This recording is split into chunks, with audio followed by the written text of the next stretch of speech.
Zee 24 तास एक पाऊल पुढे।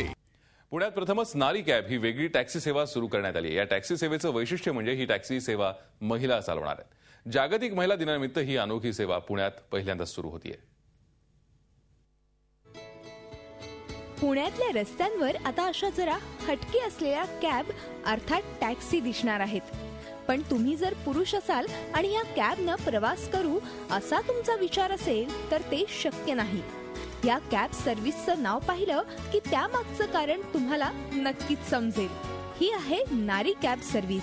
या कॅबचे ड्रायव्हर फक्त महिला असणार आहेत आणि त्याहून महत्त्वाचं म्हणजे फक्त महिलाच ह्या कॅब मधून प्रवास करू शकणार आहेत। या कॅब ड्रायव्हर महिलांना फक्त ड्रायव्हिंगचंच नाही तर स्वसंरक्षणाचं प्रशिक्षण देण्यात आलंय। गेले 2 महिने आम्ही ट्रेनिंग घेत आहोत आणि त्यांची पेपरला पण ॲड होती आणि आमच्या रिलेटिव्हमध्ये त्या मॅडम त्यांनी सांगितलं होतं आणि के ट्रॅव्हल्सला मी बरेच वर्ष झाले ओळखतो। सरांनी स्वतः ट्रायकर वगैरे बसवलेले सेफ्टी सगळं स्वतः संरक्षणासाठी ट्रेनिंग चालू केलेले आहे आता आमच्या संरक्षणासाठी किंवा कस्टमरसाठी। नारी कॅबची ही सेवा सुरू होते ती जागतिक महिला दिनाच्या मुहूर्तावर।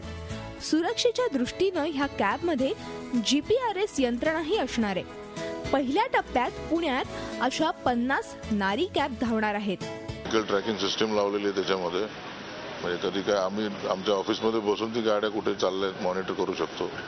त्याला जिओ फेन्सिंग म्हणून एक प्रकार असतो ते व्हेकल ट्रॅकिंगमध्ये। त्यामध्ये गाडी जर काय हद्दीच्या बाहेर गेली तर ते इमिजिएट SMS येतो आम्हाला।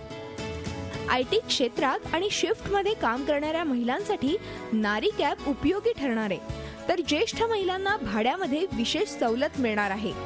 पुण्यानंतर नारी कॅबचा पुढचा टप्पा असणार आहे पुणे मुंबई पुणे सेवा। महिलांसाठी ही वेगळी सेवा सुरू झाल्यानं हा जागतिक महिला दिन पुणेकर महिलांसाठी विशेष ठरणार आहे। झी 24 तासाठी नितीन पाटोळेसह ब्युरो रिपोर्ट पुणे। झी 24 तास एक पाऊल पुढे।